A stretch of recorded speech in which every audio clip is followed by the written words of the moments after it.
Good morning po. Magandang umaga po sa bawat isa. Salamat sa Panginoon sa oportunidad na makapag-share ng salita ng Diyos. Dako po tayo sa salita ng Panginoon sa unang Korinto, Kapitulo 13 doon po sa 13. Kapitulo 13, versikulo 13. Sabi po ay, samantala na natili ang tatlong ito, ang pananampalataya, pag-asa, at pag-ibig. Ngunit ang pinakadakila sa mga ito ay ang pag-ibig. Tunay nga na may mga level ang ating pananampalataya. At sabi rito ay simula ay pananampalataya at pag-asa. Sabi niya, at pag-ibig. Ngunit ang pinakadakila sa tatlo ay ang pag-ibig. Hindi mawawala itong tatlong ito. Kaya lang, ang pinakadakila ay pag-ibig. Ang ibig sabihin, meron pong antas yung pananampalataya ng bawat isa. Meron pong namamatay na sa pananampalataya pa lang, kinukuha na ng Panginoon. Meron namang nasa pag-asa na, kinukuha rin ng Lord. Meron naman yung nasa pag-ibig bago mangyari yung kalooban ng Diyos sa Kanya. Kaya ang pinakamaganda po ay marating natin yung antas ng pag-ibig. Dahil dito po tinawag ang bawat mananampalataya na tayo ay dalhin ng Diyos sa buhay na pagmamahal o pag-ibig. Dahil sabi ng Biblia, ang Diyos ay pag-ibig. At alalahanin natin na nung tayo tinubos ng Diyos, nung ang tao ay tubisin ng Diyos mula sa kasalanan, ang layunin niya, lahat tayo ay dalhin niya sa buhay pag-ibig. Amen po ba? Yun ang pinaka-goal po ng bawat mananampalataya. Yun ang tawag doon na high calling. No, hindi po high calling yung apostol ka, propeta ka, evangelista ka, pastor at teacher. Hindi po yun ang high calling. Ang high calling po ay yung buhay natin ay nasa buhay pag-ibig ng Diyos. Ibig sabihin, katulad ng buhay ng ating Panginoon. Yun po ang pinakalayunin ng Diyos sa pagtubos sa bawat kaluluwa. No? Kaya tayo iniligtas upang lahat tayo'y dalhin ng Diyos sa buhay pag-ibig. Amen. Dahil yan ang sinira ng kaaway. Ito yung unang likhain ng Diyos ang tao. Ang tao ay nasa buhay pag-ibig. Kaya lang, dumating ang kaaway at ito'y sinira niya, winasak niya. No? Dahil hindi niya gusto, hindi layunin ng kaaway na mabuo yung pagmamahalan sa kaharian ng Diyos. Amen. Pero salamat sa Diyos dahil sa ating Panginoong Hesukristo, nirestore niya yung ating unang pagkalikha. Ganun po ang layunin ng Panginoon. Hallelujah. At makikita natin dito, no? Yung pag-ibig ay galing sa Diyos. Sabi niya, pag wala tayong pag-ibig ng Diyos, walang saysay ang lahat ng bagay. Amen po ba? Una, punta tayo sa pananampalataya. No? Ang simula kasi ng ating buhay ay sa pananampalataya. Nung tayo nanampalataya, doon tayo nagsimula. Tayo naligtas sa pamamagitan ng pananampalataya. Pero dapat hindi mananatili doon. Amen. Dahil kung sa pananampalataya tayo, matatanggap natin ang lahat ng bagay. No? Lahat makaloob ng Espiritu, matatanggap po natin yan. No? Sa pamamagitan ng pananampalataya. Pwede tayong merong kaloob ng Espiritu, speaking tongues, prophecy, no? Iba't ibang kaloob ng Espiritu. Pwede po tayong magkaroon, pero wala tayo dun sa buhay pag-ibig. Sabi niya kasi dito, sabi niya, kung verse 2, chapter 13, 1 Corinthians verse 2, kung ako man ay may kakayahang magsalita ng mensahe mula sa Diyos at umunawa ng lahat ng hiwaga, kung wala na sa akin, kung nasa akin man ang lahat ng kaalaman at lahat ng pananampalataya, ano pa napapalipat Sabi niya rito, ano pa, nakapagpapalipat ako ng mga bundok, ngunit wala naman akong pag-ibig ng Diyos, wala akong kabuluhan. No? Ibig sabihin, kahit nasa atin lahat ng uri ng pananampalataya, lahat ng kaloob, ngunit wala tayong pag-ibig, pwede pala tayo magkaroon nun. No? Kaya kung minsan marami nakakatisod na may mga gifted mga anointed Di po ba? Marami nakakatisod niyan. No, nakala nila nasisit sila na mataas na yung kalagayan. Hindi po. Sabi niya, ngunit kung wala akong pag-ibig ng Diyos, wala rin akong saysay. Ibig sabihin, wala kang pinapahayag. Dahil yung ginagawa mo na kaloob ng Espiritu ay hindi bunga ng pag-ibig. No. Ulit, sabi niya rito sa 3, at kung ipimigay ko man ang lahat ng aking mga ari-arian at ialay aking katawan upang sunugin, ngunit wala naman akong pag-ibig ng Diyos, wala ring mapapala. No? Kaya, kung manatili tayo sa pananampalatayang buhay, ibig sabihin, kulang pa. Hindi pa tayo umaantas doon sa buhay na nais ng Panginoon. Pero tayo ligtas. Amen po ba? No? Sabi niya kasi, ang pangalawa ay yung pag-asa. Yung pag-asa naman po ay yung pag-asa natin sa mga pangako ng Diyos. Di po ba, mayroong pangako ang Panginoon? Nababasa natin yung mga pangako ng pupunta po yung antas natin ng pamumuhay dun sa mga pangako ng Diyos. Kapag tayo nagsasaliksik ng salita ng Diyos, nakikita natin yung mga pangako. No? At inaangkin natin yung mga pangako. At ito, meron nangyayari sa atin sa mga pangako. Nagaganap yung pangako ng Diyos sa atin. Amen? Antas po yan ng ating pamumuhay sa Diyos. No? Pero hindi pa po sapat. Hindi pa po. Kasi sabi niya rito, tingnan po natin. Sabi niya sa may 8, matatapos ang kayahang magsalita ng mensahe mula sa Diyos, titigil rin ang kayahang magsalita sa iba't ibang wika, at lilipas ang kaalaman, ngunit ang pag-ibig ay magpawalang hanggan. Eto, sabi niya, sa 9, hindi pa ganap ang ating kaalaman at hindi rin ganap ang kakayahan nating magsalita ng mensahe mula sa Diyos. Tingnan ninyo, hindi pala ganap kung ikaw ay nagmimensahe na ng revelation, kung meron ka ng gift ng mga Holy Spirit, no? Hindi ka pa ganap, sabi niya rito, no? Hindi pa ganap ang ating kaalaman, no? Yung mga kaalaman na nasa atin na binibigyan ng Panginoon ay hindi pa ganap at hindi rin ganap ang kakayahan nating magsalita ng mensahe ng Diyos. Hindi pala ganap kung nagsasalita ka ng revelation na prophetic, hindi ka pa ganap, sabi niya. Tapos sabi niya, hindi rin ganap ang kakayahan nating magsalita ng mensahe mula sa Diyos. Ngunit pagdating ng ganap, maglalaho ang di ganap. Hindi palang matured if you are gifted in the Holy Spirit. Meron pang darating na kaganapan ng Diyos sa buhay natin. No? Ito yung malaking discussion sa Bible School, debate po ito. Ano yung ganap?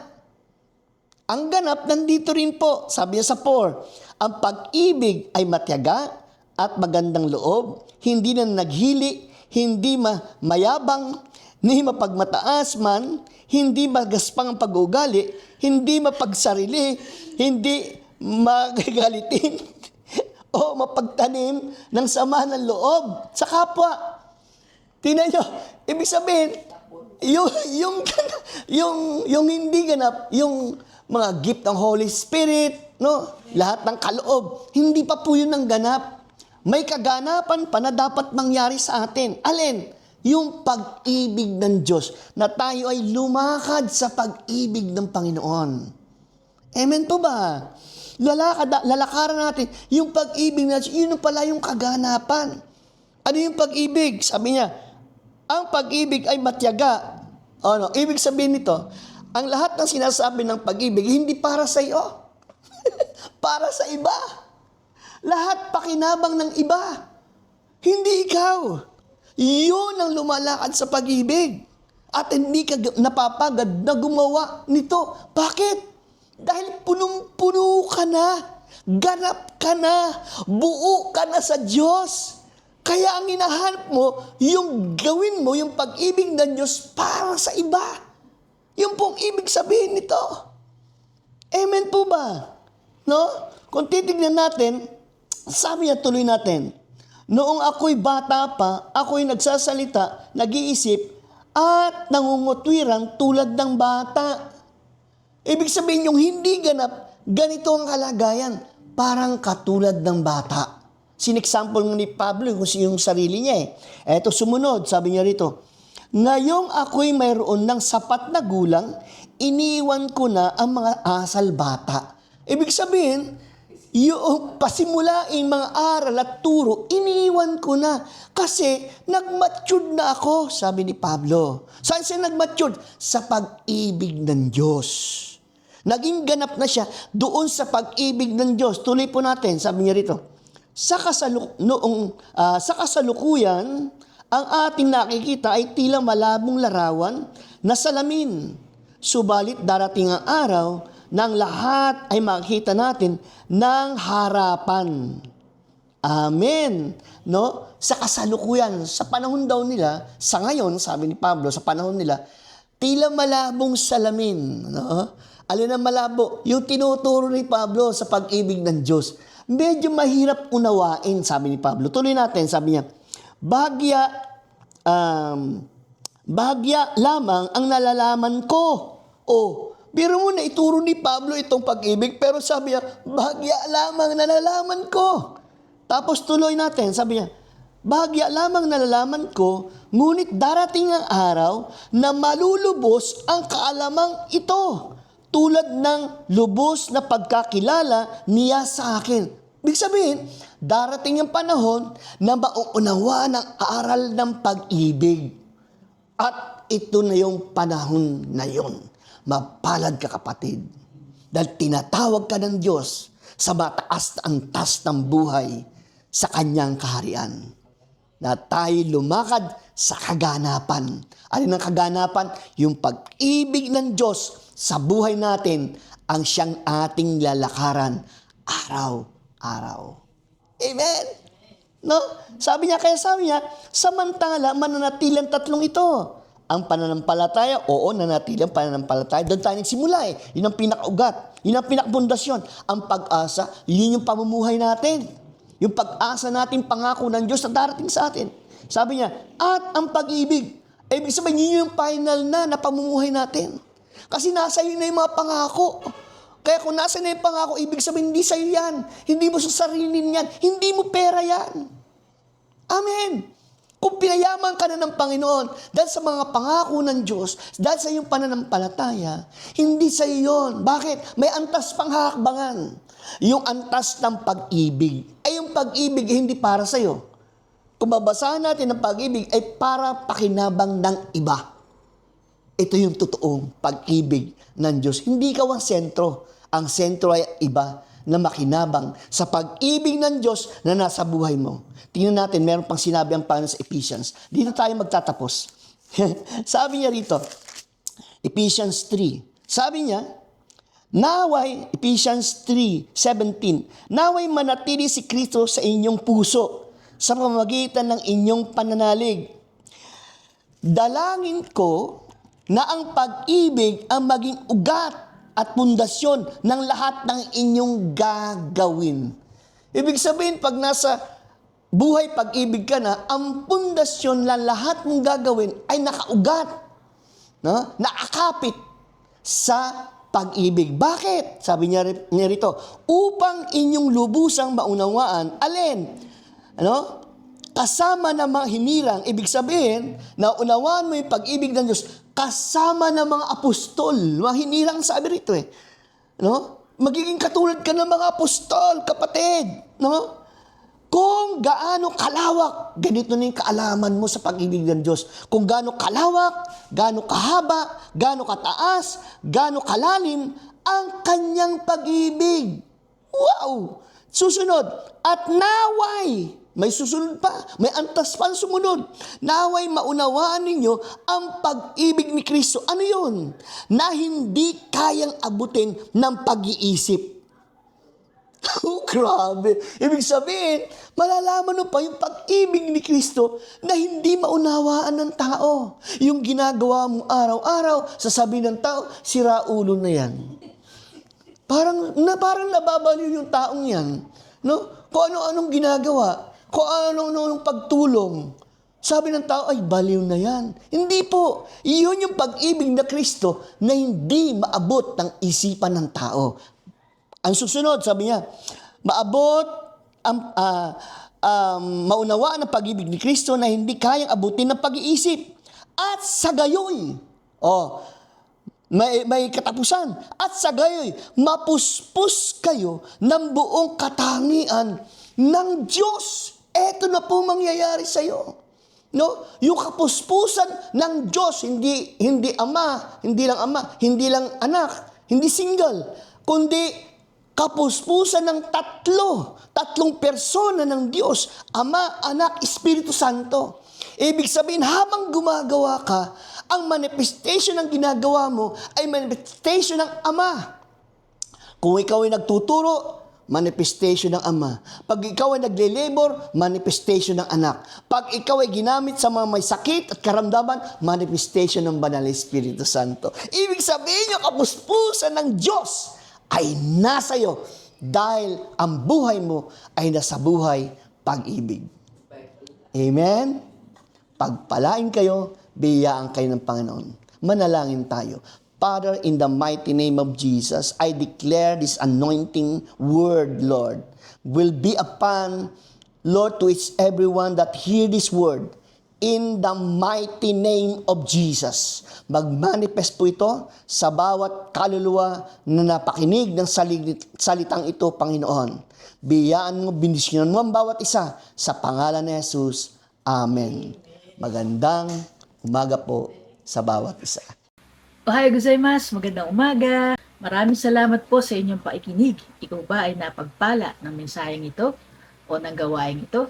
Maaari po lamang na i-like ang ating Facebook page at mag-subscribe sa ating YouTube channel. Thank you very much and God bless you. Happy holidays! Bye!